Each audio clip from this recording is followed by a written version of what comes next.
iniilagan di umano ng ilang artista ang kilalang showbiz columnist at vlogger na si Ogie Diaz. Sa kanyang latest Facebook post, sabi ni Ogie, naluloka na siya sa mga komento sa kanya ng mga netizen. Tinatag kasi siya ng patron ng chismis. Dahil naman yan sa mga sunod-sunod niyang nauunang update sa mga hiwalayan ng ilang kilalang celebrity couples. Sa isa pang post ni Ogie, idiniin niyang hindi na siya dapat tinatawag na isang patron.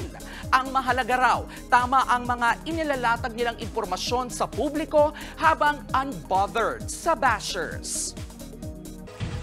Mga kapatid, ito po ang inyong K-Alaman Queen, Kalad Karen. Always remember na ang K-Alaman ay K-Yamanan. Kaya para sa latest showbiz news at dagdag impormasyon, mag-follow at mag-subscribe sa social media pages ng News 5. Okay?